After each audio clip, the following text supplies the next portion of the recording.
Diga lá, turminha, usuário Planeta Bio, vestibulando Medicines. Tá bom, então vamos ver como foi essa versão 2 da prova da Unifesp, conhecimentos específicos, né? Aquela versão um foi aquela que foi cancelada em função daqueles distúrbios que ocorreram na chuva, né? Bom, essa daqui praticamente, principalmente aqui para o pessoal da realidade mais aqui do Sudeste, né? Praticamente aí é o grande vestibular, né? De medicina do ano, né? Então tá bom. Então vamos ver. Vem comigo, vamos ver como é que foi a parte de biologia da versão 2 da prova de conhecimentos específicos da gloriosa Unifesp. É isso aí, né, pessoal? Veja a questão 1, uma questão de ecologia, uma questão que está mostrando o fluxo de energia durante os níveis tróficos que compõem aí os ecossistemas, né? Então tá bom, aí tem um esqueminha mostrando, por exemplo, alguns personagens quando a gente dá esse assunto, né? PPB, produtividade primária bruta, PPL, produtividade primária líquida, alguns níveis tróficos aí apontados, herbívoros, carnívoros. Parece que está havendo o que uma perda de calor aí, uma perda de energia durante esse fluxo. Sim, sim, então tá bom. Aí diz aqui o texto. O esquema ilustra o modelo de fluxo de energia que ocorre em um ecossistema simplificado em que os valores relativos estão na unidade quilocaloria por metro quadrado por ano, né? Bem, a PPB é a produtividade primária bruta. Você lembra disso daí? O que é PPB? A PPL é a produtividade primária líquida. A PSL é a produtividade secundária líquida lá com os consumidores. Então tá bom. Aí é o seguinte, dando uma lembradinha, né, nesse assunto. Quando a gente dá esse assunto de produtividade nos ecossistemas, a gente tem que lembrar dessa fórmula mega famosa, PPL é igual a PPB menos R. Sim ou não? Você lembra o que significa a cada uma dessas siglas? Ah, mas está aqui no enunciado. Sim, tudo bem, mas o que é PPB? O que significa produtividade primária bruta do ponto de vista da biologia? Produtividade primária bruta do ponto de vista da biologia é a biomassa produzida na fotossíntese, é o total de matéria orgânica que os autótrofos produzem durante a fotossíntese. Os produtores fazem fotossíntese, utilizam a energia do sol, né? Produzem o seu próprio alimento, e essa quantidade total de alimento, de matéria orgânica, dessa biomassa produzida, a gente pode falar isso daí de biomassa bruta, né? Então essa daí é a produtividade primária bruta, beleza. Só que a planta utiliza isso, né? Utiliza parte dessa biomassa nos seus processos metabólicos, ou seja, parte dessa biomassa vai ser consumida naquilo que a gente chama de R, que é a respiração, né? E aí, quando essa biomassa é consumida nos processos metabólicos, parte dessa energia ela é perdida na forma de calor que se dissipa para o meio, né? E aí o que sobra no corpo da planta é a PPL. O que é a PPL? PPL, de fato, é a biomassa acumulada. É aquilo que de fato ficou incorporado no vegetal. Então, quando, por exemplo, um herbívoro vai comer o vegetal, que é o primeiro nível trófico, o que ele está comendo? Ele está comendo essa PPL, ele está comendo essa biomassa acumulada. Então essa PPL, de fato, é o que vai ser passado para o próximo nível trófico depois dos produtores, que é o nível trófico dos herbívoros, né? Então aqui na figurinha, assim, fazendo aqui uma pequena associação, ó, né? Quando o cara, por exemplo, aí coloca, né, nessa figurinha e ele fala aqui fotossíntese, né? Então tá bom, e ele mostra aqui PPB, e ele mostra aqui respiração, né? Essa PPB aqui, ó, seria, por exemplo, isso daqui, certo? E a respiração? Respiração seria isso daqui, ó, né? Então, essa quantidade que a gente está vendo aí de 20.810 quilocalorias por metro quadrado por ano é o total de biomassa produzida pelo primeiro nível trófico. E esse 11.000, né, que está aqui embaixo, né, ó, esse 11.977 quilocalorias por metro quadrado por ano é basicamente o que? É a R aqui, né? É aquilo, é aquela, corresponde à biomassa que de fato foi consumida na respiração. E a diferença, né, entre esses números vai dar a produtividade primária líquida. E aí vem a perguntinha, né, do item A, certo? Qual o nível trófico que não foi representado no primeiro bloco? As plantas ficam tudo aqui, né, gente? As algas, planta, autótrofo, todo o pessoalzinho que faz fotossíntese, né? Ou seja, não foi representado aqui o nível trófico dos produtores, não foi representado o primeiro nível trófico. Aqui, por exemplo, está o segundo nível trófico, o terceiro e o quarto, e aí por diante. Tá? O que, que ocorre com parte da energia calorífica ao se passar de um nível trófico para outro? Aqui mesmo está mostrando, você viu? Ó, quando a energia ela está passando de um nível trófico para outro, parte dessa energia ela é perdida, né? E ela é perdida na forma de calor, muito por conta daquilo que a gente conversou aqui, né? A energia parte daquela biomassa, né, que segue para o próximo nível trófico, ela é consumida na respiração e uma parte dessa energia consumida na respiração ela é perdida para o meio na forma de calor. Então, sem muitas delongas, a gente poderia responder dessa maneira. Ó. No primeiro bloco do esquema, não foi representado o primeiro nível trófico, o nível trófico dos produtores.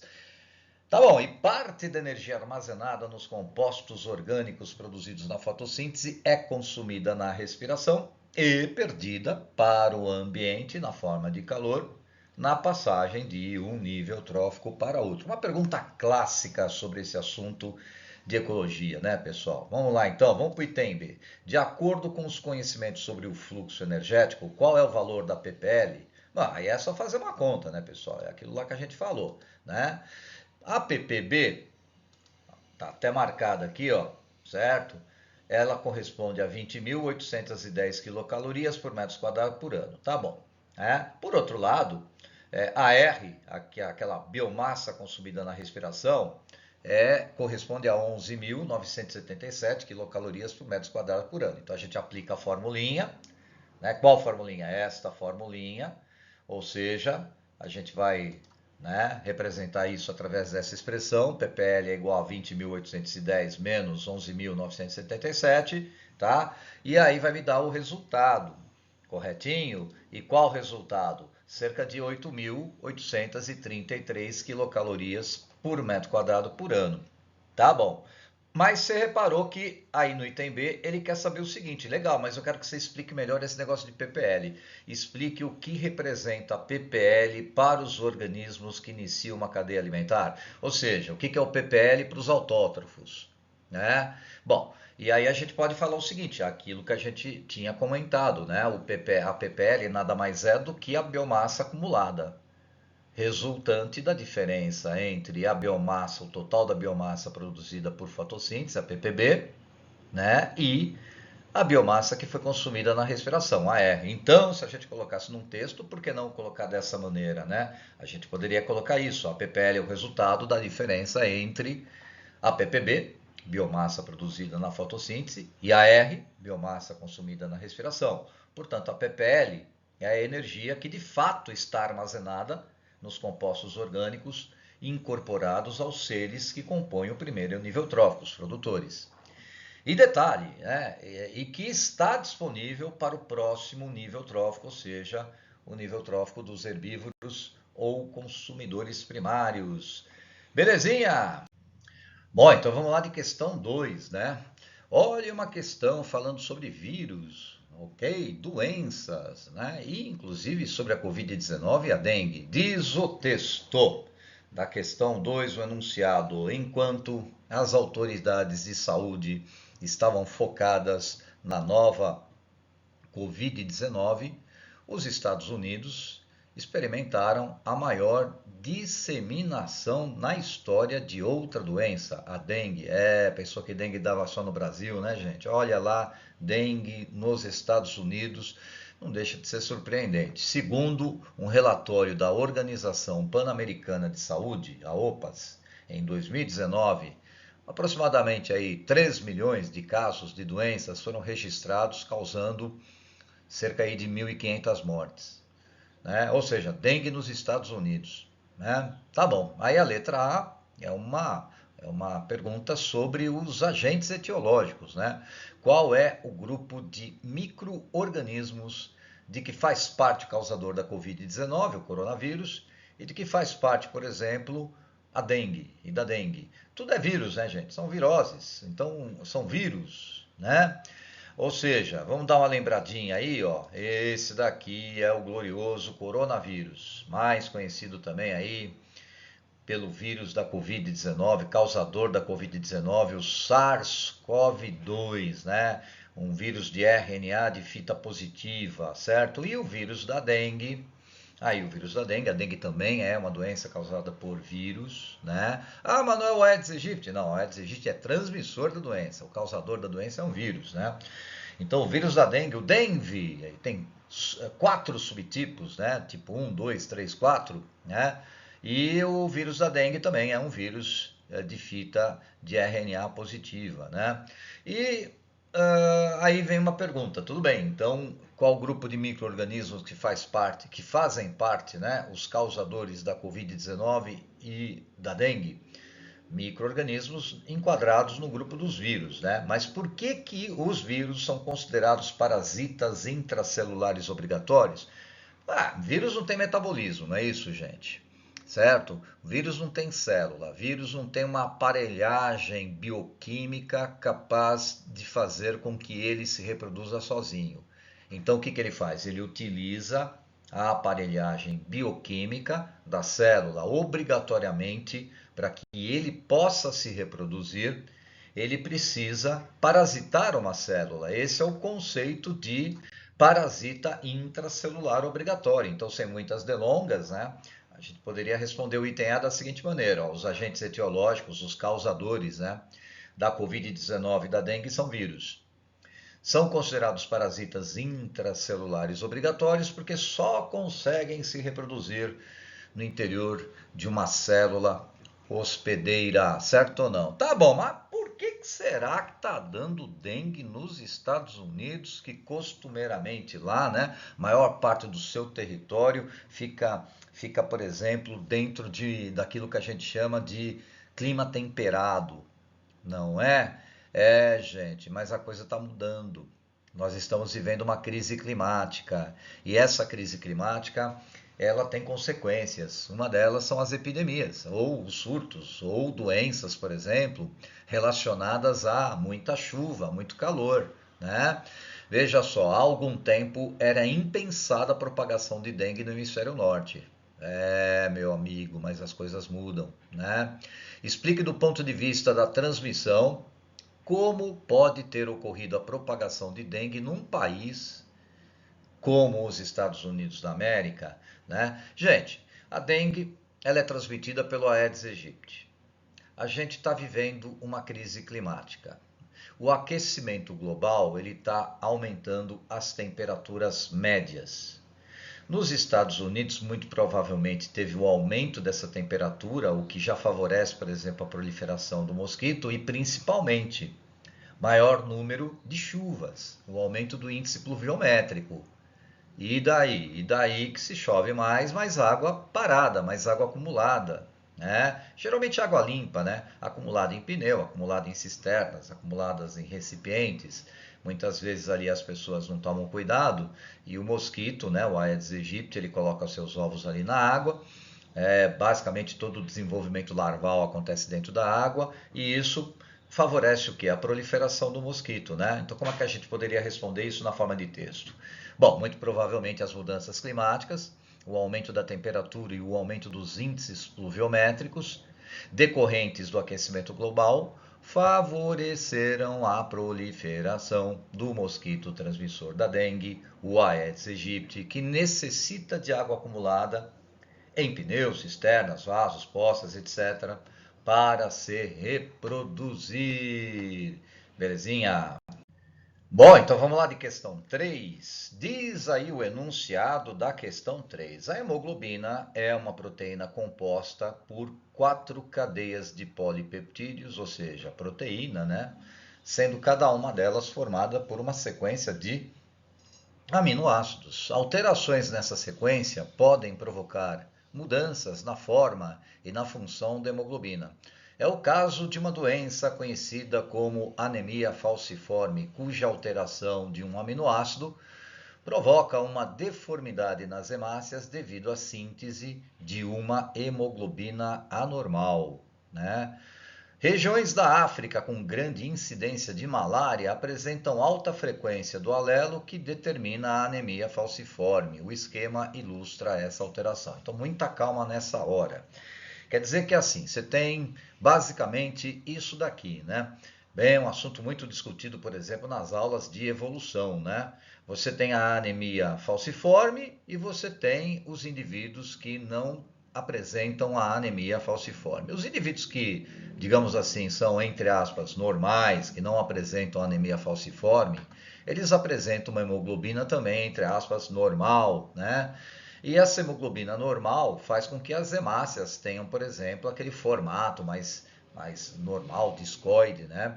E o transporte de oxigênio se torna mais eficiente. Ok, mas existe uma doença, né, chamada anemia falciforme, e essa anemia falciforme, ela decorre, né, de uma mutação genética, né, de uma alteração das bases nitrogenadas lá do DNA, né, que faz com que uma hemoglobina seja produzida, uma hemoglobina normal, e essa hemoglobina normal altera o formato das hemácias. As hemácias ficam com um formato de foice e transportam menos oxigênio. E aí as pessoas que têm anemia falciforme têm um problema, né, no transporte de oxigênio, normalmente apresentam mais fraqueza, têm menos resistência física, né? Mas essas pessoas, principalmente as pessoas que são heterozigotas, né, não vou entrar aqui em detalhe, elas apresentam a forma mais branda, né, de anemia falciforme. Então, tá bom. Então, a anemia falciforme, sem dúvida, é um problema metabólico. Mas, olha só que interessante, os indivíduos, né, certas regiões da África, certos indivíduos que apresentam anemia falciforme, raramente pegam malária. Ah, o que tem a ver a malária com o caso da anemia falciforme? Muita calma nessa hora. A anemia falciforme e a malária têm a seguinte relação. A malária é transmitida pelo mosquito prego. Então, o mosquito prego, ele vai lá, pica lá uma pessoa, certo? E aí ele libera na corrente sanguínea da pessoa um protozoário chamado Plasmodium, né? Então, tá bom. Aí o Plasmodium, ele vai fazer um ciclo, né, assexuado no ser humano, vai afetar primeiramente o fígado, correto? Depois do fígado, né? Depois que tem uma reprodução assexuada no fígado, essas formas, né? Elas saem, né? Esses protozoários saem do fígado, entram novamente na corrente sanguínea e começam a afetar as hemácias. E aí, normalmente, né? Os protozoários se reproduzem assexuadamente nas hemácias e acabam provocando uma lise dessas hemácias, com liberação de substâncias tóxicas que causam febre. O fato das hemácias, por exemplo, serem destruídas, né, também provoca uma anemia decorrente da malária e etc. Porém, os indivíduos que têm anemia falciforme, essa doença genética, raramente pegam malária. Por quê? Porque o protozoário da malária não consegue se reproduzir de forma adequada naquelas hemácias com formato de foice. Então, olha só que interessante, caras na África que têm anemia falciforme, eles foram selecionados positivamente. Né? Eles desenvolvem uma forma branda de anemia, mas não pegam malária. E tem muito mais chance de sobreviver do que um indivíduo, por exemplo, que não tem anemia falciforme, mas que pega malária. Não é interessante isso? Então, tá bom. Bom, aí essa pergunta, muito interessante, ela tem duas partes. Uma parte mais bioquímica, ligada, por exemplo, à parte, por exemplo, do funcionamento, né, do DNA, do RNA, da síntese proteica, né, e uma outra parte mais ligada à evolução, tá? Então, diz aqui, ó, o seguinte, ele está falando aqui que o trecho do polipeptídeo normal de uma hemácia normal, tá vendo? Cada quadradinho desse, o que que é? Cada quadradinho desse é um aminoácido, né? Valina, histidina, leucina, treonina, prolina, ácido glutâmico, lisina, beleza. Só que aqui, ó, tem um trecho do polipeptídeo alterado, anormal, que provoca uma deformidade na hemoglobina e, por conseguinte, uma deformidade na hemácia que vai provocar anemia falciforme. Poxa, professor, mas é bem parecido, ó. Aqui valina, aqui histidina, aqui leucina, treonina, prolina. Opa! Aqui tem uma diferença, tá vendo, ó? Só o fato de ter essa diferençazinha, tá vendo aqui, ó? Pá, faz com que, por exemplo, esta hemácia sofra alterações em relação, por exemplo, à hemoglobina original, né? Tá bom. E o cara quer saber o seguinte, beleza. O esquema aqui no item A, né? O esquema ilustra a alteração específica do polipeptídeo, tá aqui, tá? Sendo possível deduzir as moléculas que são afetadas. Cite o número de códons. Códons. Aquelas 3 bases nitrogenadas que ficam no RNA mensageiro, né? Cite o número de códons alterados no RNA mensageiro que fez com que esse polipeptídeo ficasse alterado. O que a gente tem que lembrar? A gente tem que lembrar o seguinte, vamos pegar um RNA mensageiro aleatório aí, né? Você lembra que o RNA mensageiro, que está o DNA dentro do núcleo, o DNA sofre um processo chamado transcrição. Quando ele sofre a transcrição, ele origina quem? O RNA mensageiro. Nos eucariontes, o RNA mensageiro sai do núcleo e vai para onde? Vai lá para o citoplasma. E aí começa um outro processo, a tradução, né? Aí na tradução, cada 3 letrinhas dessa é um códon. Cada 3 letrinhas dessa corresponde a um aminoácido do peptídeo que será sintetizado ao final da tradução. Existem aquelas famosinhas tabelas de código genético, né? Parecidas com essa daqui, por exemplo. Aí uma pagininha do Planeta Bio, né? Depois acessa lá para você ter mais informações a respeito disso. Mas vamos pegar aqui um exemplo genérico. Faz de conta que esse carinha que apareceu aqui, ó, seja um RNA mensageiro. Então, o que significa isso? Ó? É que cada códon desse codifica um aminoácido do peptídeo. Tá vendo? Ó? CAU corresponde à histidina, UA corresponde à leucina, ACU corresponde à treonina, CCU corresponde à prolina, GAA corresponde ao ácido glutâmico, GAG, código genético degenerado, também corresponde ao ácido glutâmico, AAA corresponde à lisina. Ah, beleza, mas aconteceu uma zika, uma mutação, por exemplo, vamos supor, nesse códon aqui, ó. Uma dessas letras aqui foi alterada, né? Pode ser que, por exemplo, essa mutação faça com que o aminoácido correspondente não seja mais, por exemplo, né, o ácido glutâmico, seja, por exemplo, a valina, né? Ele era para ser ácido glutâmico, certo? Mas uma dessas bases aqui foi substituída por outra e acabou codificando, por exemplo, um outro aminoácido. É aquilo que a gente chama de mutação gênica, um dos tipos de mutação gênica, né? Mas se a gente responder, certo, de uma forma um pouco mais objetiva a essa pergunta, a gente poderia falar assim, ó, apenas um códon foi alterado. Um códon foi alterado, né? Cada códon corresponde a um aminoácido. Se teve um aminoácido alterado, então teve alteração de apenas um códon. Legal, né?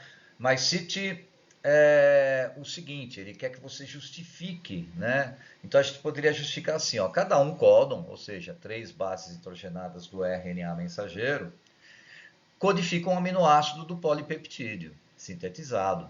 Beleza. A modificação de uma ou mais bases nitrogenadas de um único códon pode alterar o aminoácido que compõe o polipeptídeo.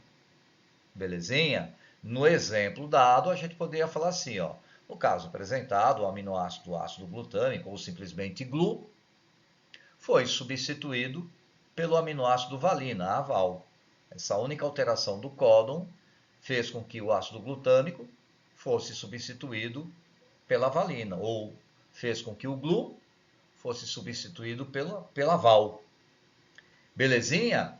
Tá bom. E aí é o seguinte, o cara está perguntando, aí tem a ver com evolução, a pergunta B tem a ver com evolução, né? Ah, então, explique do ponto de vista evolutivo a causa da alta frequência do alelo que determina a anemia falciforme nas regiões africanas com grande incidência da malária. Pois é, certo? ter anemia falciforme é uma vantagem adaptativa, porque o indivíduo não pega malária. Portanto, né, essa frequência do alelo que determina a anemia falciforme é uma vantagem. Nessa alta frequência do alelo que determina a anemia falciforme é uma vantagem decorrente de seleção natural. Como é que eu poderia escrever um texto para explicar isso daí, né? Em regiões com grande incidência de malária na África, indivíduos portadores de anemia falciforme praticamente não desenvolvem malária, doença causada pelo protozoário plasmódio, e tem maiores chances de sobrevivência. Sendo assim, a alta frequência do alelo que determina a anemia falciforme é uma vantagem adaptativa decorrente de um processo de seleção natural. Então tá bom, aí mais uma questãozinha, a questão 4, questão de genética, né? Parece ser uma questão de genética mais fácil em relação à questão de genética naquela prova que foi cancelada, vocês repararam? Olha só o que o carinha está falando para nós aqui, ó. O albinismo é um caráter determinado por um alelo recessivo.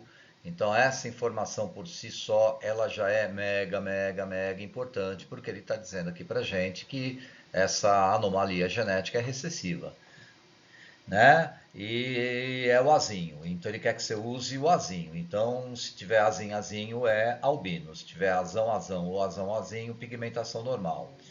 Tá bom, que é caracterizada pela incapacidade de formar melanina na pele humana. A polidactilia, outra anomalia, é um caráter determinado pelo gene autossômico dominante desão e é caracterizada pela formação de mais de 5 dedos nas mãos e ou nos pés, ou seja, as pessoas portadoras de polidactilia são dominantes, elas são desão-desão ou desão-desinho, e as pessoas que não têm polidactilia é recessiva desinho-desinho, certo? Tá bom, então isso está bem claro aí no enunciado. Uma outra coisa que está importante aí no enunciado, né? Os pares de alelos que estão relacionados a essas duas características estão localizados em cromossomos não homólogos, ou seja, eles não estão localizados no mesmo par de cromossomos homólogos. Portanto, é uma segregação independente e, portanto, não é um caso de linkage, né? Obedece os princípios da segunda lei de Mendel, correto?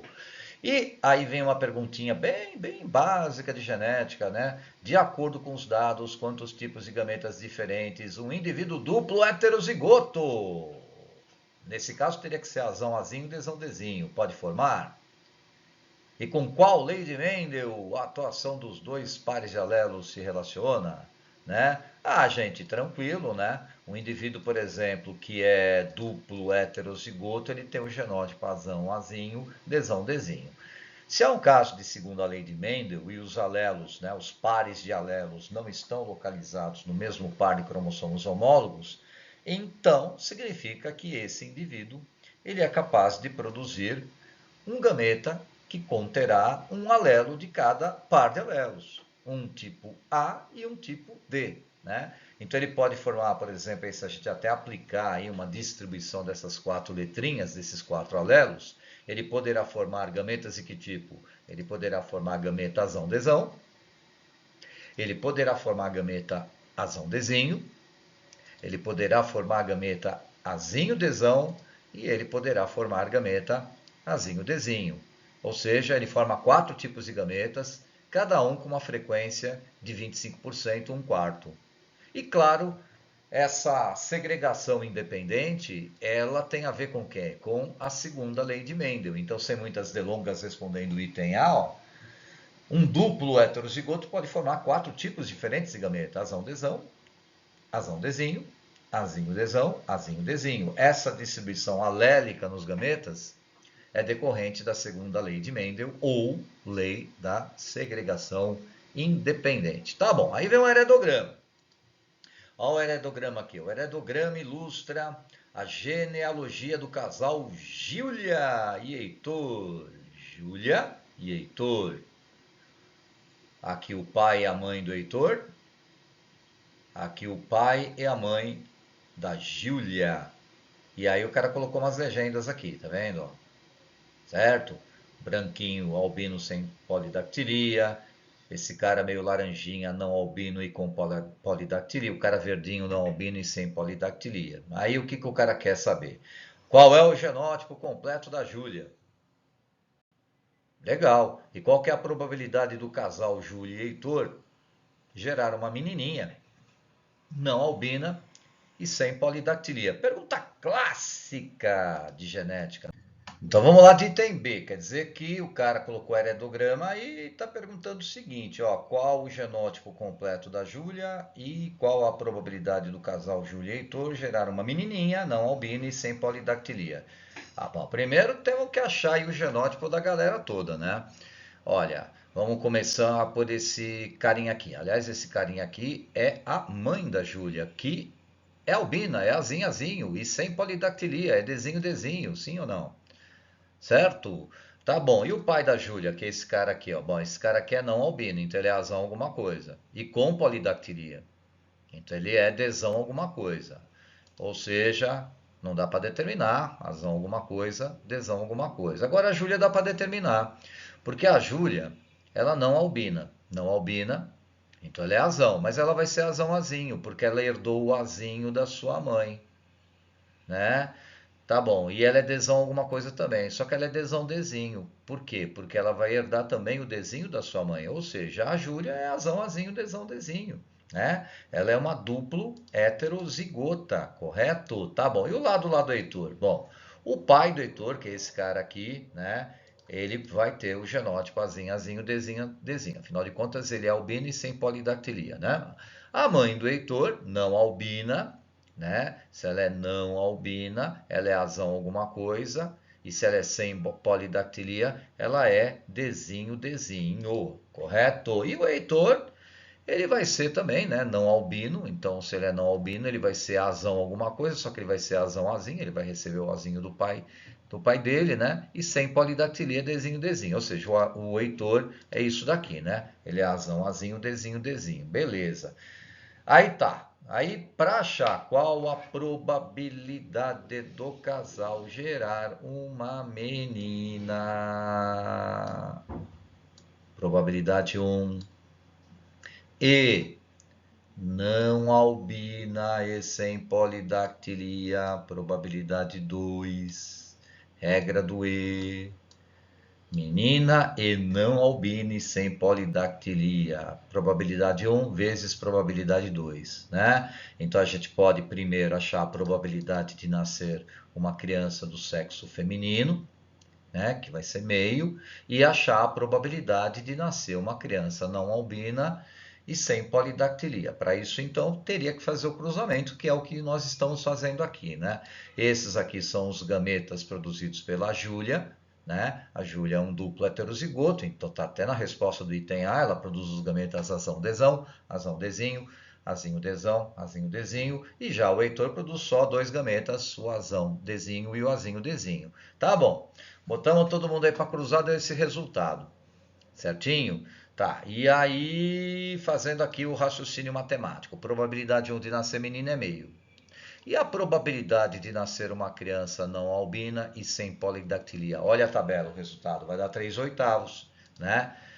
Esse resultado do F1 aqui, ó, tá vendo? Essa pessoa é não albina e sem polidactilia. Aqui também, ó, não albina e sem polidactilia.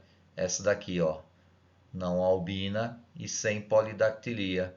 3 numa realidade de 8, né? 3 oitavos, certo? Ah, e esse cara aqui, ó. Esse cara aqui não é albino, é verdade, ele não é albino, mas ele tem polidactilia. Esse aqui também, ó, não albino e com polidactilia. Esse aqui também, ó, né? Não albino e com polidactilia. E esse daqui é albino, né? É albino e ainda por cima com polidactilia. E esse cara aqui é albino e sem polidactilia. Como a gente quer não albino e sem polidactilia, tem que ser esses três em azul aí, 3 oitavos. Mas acabou? Não. Probabilidade 1 vezes probabilidade 2, ou seja, meio vezes 3 oitavos vai dar 3 sobre 16. Ou seja, respondendo inteiramente o item B, o genótipo da Júlia é azão, azinho, desinho. A probabilidade de nascer uma menina não albina e sem polidactilia é de 3 sobre 16. Certinho? Bom, e chegamos à última questão da prova e sem nenhuma pergunta de fisiologia, hein? Ei, pessoal da Unifesp que está selecionando aí a garotadinha para ingressar, principalmente na Escola Paulista de Medicina, optou na sua segunda versão por não ter pergunta sobre fisiologia humana, né? Que é basicamente ali a alma, né, do curso de medicina. Mas tá bom, vamos lá então. Ó. O vermelho escarlate que tinge o céu a cada voo chama a atenção do observador mais desavisado. Com sua exuberante plumagem, os guarás voltaram a Florianópolis, Floripa. A revoada das aves não era vista havia mais de 200 anos, segundo pesquisadores da gloriosa Universidade Federal de Santa Catarina. Entre os possíveis motivos da volta dos guarás está a recuperação de mangues na ilha, onde essas aves podem se alimentar. Tá bom, a coloração dos guarás vem do pigmento dos crustáceos, carotenoides, característicos dos ecossistemas como manguezal, estuários e rios, dos quais se alimenta. Ó um guará aqui, você nunca viu um guará? O guará é bonito, ó aqui um guará, né? Meio laranjão, meio uma mistura de laranja com vermelho, né? Então essa pena colorida, esse fenótipo, né? Ele vem principalmente aí decorrente da ingestão de carotenoides contidos na alimentação, principalmente crustáceo, né? Tá bom. E é uma ave, correto? E aí, ave, vem a pergunta específica sobre ave no item A. Além do voo, cite duas outras adaptações das penas para as aves. Sim, as aves são extremamente importantes para o voo. Mas para que serve também a pena além do voo? Para muita coisa, né, pessoal? Né? Por exemplo, regulação da temperatura corporal, manter a temperatura do corpo relativamente estável, constante, manter a sua endotermia, né? A gente pode falar camuflagem, atração sexual, lembra o pavão, por exemplo, né? Aquela cauda maravilhosa que o macho tem para atrair a fêmea, né? Então aqui é uma resposta bem aberta, né, que a gente pode dar, e uma pergunta bem aberta e uma resposta bem variável, né? Então a gente poderia colocar assim, o item A, além da adaptação ao voo, as penas também conferem às aves o isolamento térmico, manutenção da sua endotermia, da sua temperatura, né, corporal, camuflagem, atração sexual nos rituais de acasalamento, e aí vai, né, etc. Mas como ele quer duas, eu acho que passando aí pelo texto aí, a gente contempla a pergunta do senhor examinador, certo? Letra B. Suponha que um grupo de guarás deixe de se alimentar de crustáceo e passe a se alimentar de insetos sem carotenoides. Bom, provavelmente eles não vão obter carotenoides, não vão ficar vermelhinhos, laranjinhas, né? Esse grupo terá alteração no fenótipo ou no genótipo ou em ambos? Pô, peraí, fenótipo é o conjunto de características, características morfofisiológicas. E o fenótipo depende do quê? A característica do indivíduo depende da ação dos genes, genótipo, sob influência do meio ambiente, né? Aspectos climáticos, alimentação e aí vai, certo? Então, se ele deixou de comer crustáceo, ele não vai alterar o material genético dele, ele não vai alterar o genótipo dele, ele vai alterar a característica dele. Ele vai alterar o quê? A sua aparência, o seu fenótipo, né? Tá bom. E aí, para fazer um texto mais pomposo, a gente poderia colocar dessa maneira, né? Ó, ocorrerá alteração apenas do fenótipo, né? Tá. O fenótipo, o que é fenótipo? O fenótipo, características morfológicas e fisiológicas, depende da interação entre o material genético, o genótipo, e os fatores ambientais. Legal. Se os guarás deixarem de se alimentar dos crustáceos, não haverá carotenoides suficientes. Aí vem a parte que interessa. Assim, possivelmente ocorrerá alteração da característica fenotípica coloração das penas, porém sem afetar o material genético, ou seja, o genótipo das aves, dessas aves. Certinho, turminha! Então tá bom, finalmente chegou aí a prova de conhecimentos específicos, né, da gloriosa Unifesp. Se a gente até comparar, né, com a prova versão 1, aquela que foi cancelada, eu achei que essa prova aí ela estava mais conceitual e menos complexa, não é verdade? Um grande beijo para você, usuário Planeta Bio, que você tenha muito sucesso nos vestibulares e principalmente na vida de vocês. Grande beijo. Tchau, tchau.